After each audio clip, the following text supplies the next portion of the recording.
What's your message to the new government? Do you think they get the kind of rural economy at all? No, I don't think any of them have set foot outside Kentish Town for the last 35 years. No, they're a hopeless bunch. So would you invite Keir to your pub, Keir Starmer, Prime Minister? No, he's banned. He's the first person to be banned. He's actually on a board in the hall. He's banned. Why? What have you got against him? Hello? I thought you were running a news operation. Okay. He hasn't done much to endear himself to me yet. Well, we'll have a look at farming. It might turn around, you never know. If I have a pig and I butcher it, I slaughter it and butcher it and turn it into a sausage, that sausage will cost here 74p. If I buy imported pig meat, make it into a sausage, it's 18p. Yeah, that is amazing. Something's wrong with our food system in this country. Keir Starmer just walked into a political trap, and the bait was set by none other than Jeremy Clarkson. Yes, Clarkson.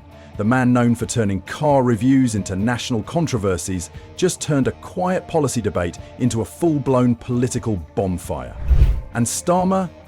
He melted faster than an ice cream on the bonnet of a V8 engine. It started like any typical press moment. Starmer showed up with a carefully crafted statement, the kind that tries really hard not to offend anyone but ends up saying absolutely nothing.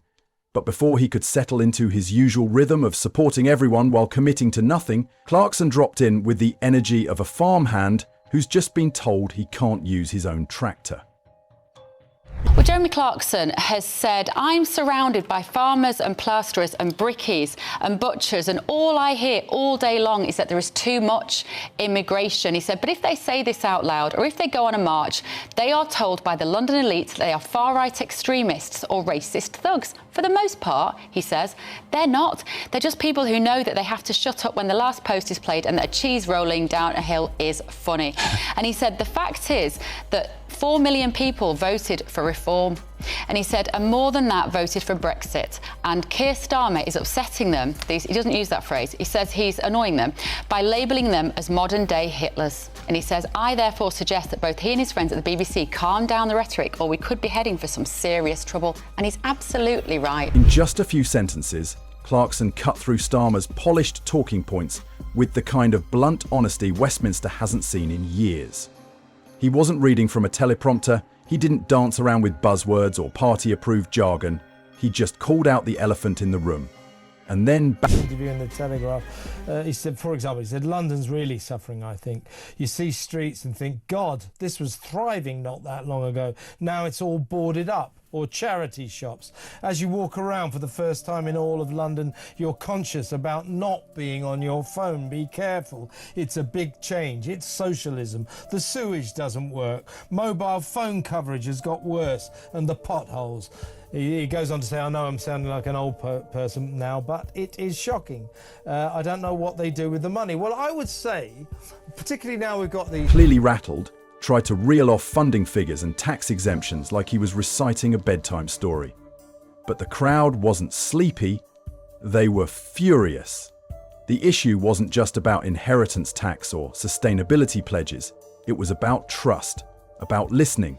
And Clarkson, for all his controversy, actually did that, while Starmer clung to policy briefings like a safety blanket. Clarkson spoke plainly.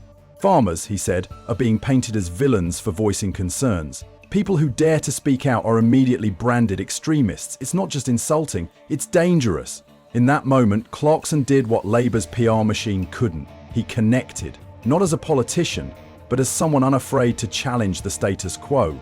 And that connection hit harder than any soundbite Starmer has delivered all year. The backlash wasn't just about numbers, it was about authenticity, or rather the lack of it. Starmer's leadership has long been accused of being too cautious, too scripted, too beige. And Clarkson, with all his rough edges and unapologetic opinions, blew that beige wide open. While government is this, their entire philosophy is this. Tax the private sector to the hilt. Sort of, in a sense, rob hard-working individuals and successful businesses of as much money as possible and give it to your rapidly increasing public sector, who don't do very much, who don't even bother to go to work. They all work from home. servicing ministries that are completely empty all the time. So you take all the money that innovative, spirited, entrepreneurial people make, and you give it to people who sit around at home working from home and don't go to the Ministry of Defence or wherever they work. I think it's that. I think that's one of the problems. The money is all going to the public sector and it's not being spent on the people of this country. Tiptoed through political landmines, Clarkson came in swinging, not with personal attacks but with plain frustration. He spoke for those who feel ignored, for those tired of politicians dodging real answers with polished platitudes. And when Clarkson mocked Starmer's talking points as lifeless and out of touch, the public didn't flinch. They nodded. Because it's one thing to oppose bad policy, it's another to expose the hollowness behind it. Starmer's carefully moderated tone couldn't compete with Clarkson's unfiltered fire, not when people are watching their industries crumble under red tape and green policies made in air-conditioned offices. In the end, the debate wasn't just Clarkson versus Starmer, it was conviction versus calculation, and the guy known for toppling caravans on live TV walked away looking more grounded than the man auditioning to run the country. As the cameras kept rolling, Starmer tried to regain control. He pivoted to his usual fallback: budget allocations, climate goals, and a generous helping of vagueness. He mentioned billions for sustainability and disease prevention, like he was reading off a receipt, hoping the numbers would impress. But numbers without direction don't mean much. Especially not when Clarkson just painted a clearer picture using nothing but common sense and frustration. And that's what made it sting. Clarkson wasn't offering solutions wrapped in spreadsheets. He was asking the questions that real people wanted answered. Why are farmers being strangled by taxes? Why is rural Britain being treated like an afterthought? Why does every political answer sound like it was run through 3 PR departments before making it to the microphone? Starmer, for all his legal training and measured tone, looked exposed. His words felt hollow, his stance uncertain. And Clarkson, leather jacket, smirk and all, stood there looking more sincere than the man with a manifesto. When a TV presenter with a history of punching producers can deliver a more compelling argument than the lead... So it's not about you, it's not about your farm and the fact that you bought a farm to avoid inheritance tax? Classic BBC there, classic. Oh yeah, it's not the fact that I bought a farm to avoid inheritance tax. The fact. You told the Sunday Times in 2021 that's why you bought it. These people. Sorry? BBC. Okay, let's start from the beginning. Sure. I wanted a shoot, okay? That's even worse to the BBC. I wanted a shoot, which comes with the benefit of not having to pay inheritance tax. Now I do. But people like me will simply put it in a trust.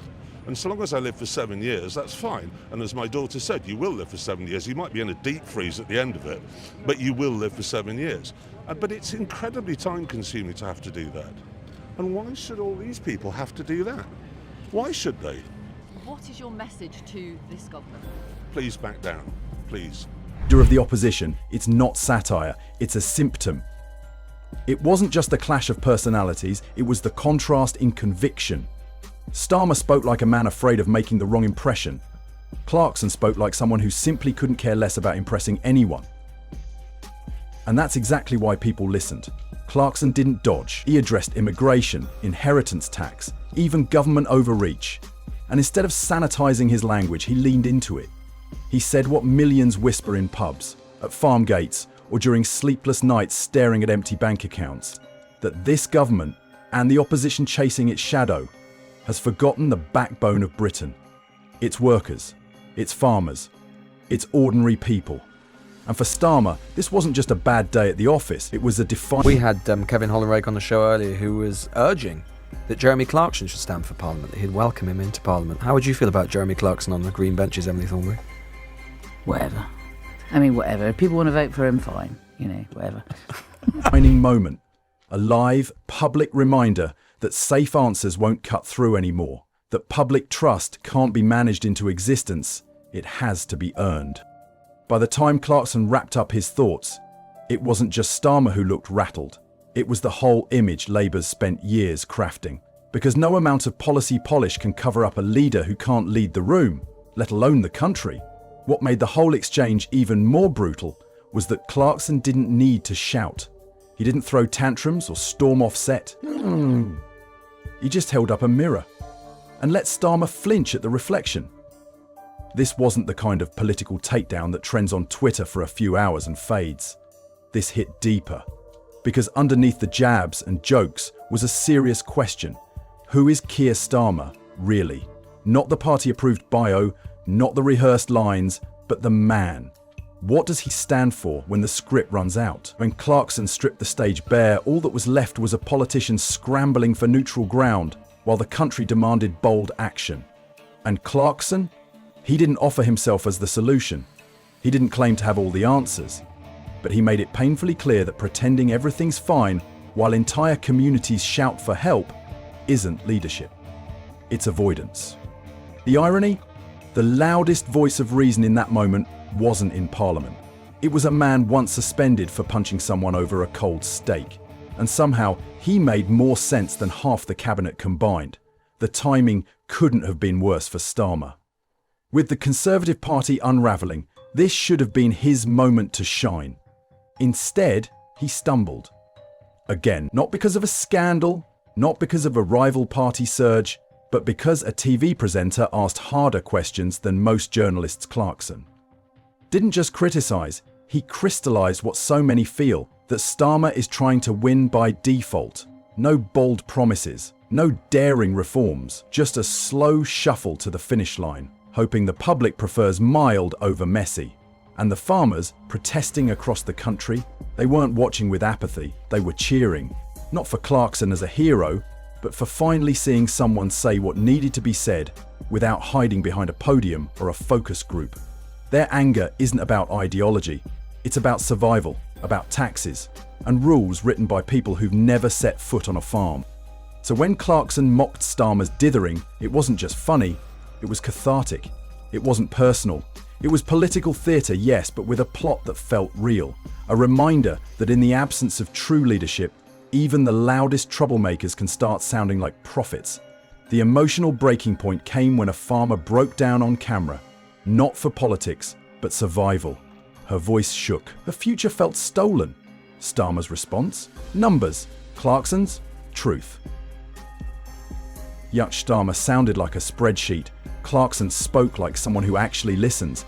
He wasn't polished, he was blunt, and in that moment, that mattered more than any press release. Clarkson exposed more than policy flaws, he exposed Starmer's emptiness.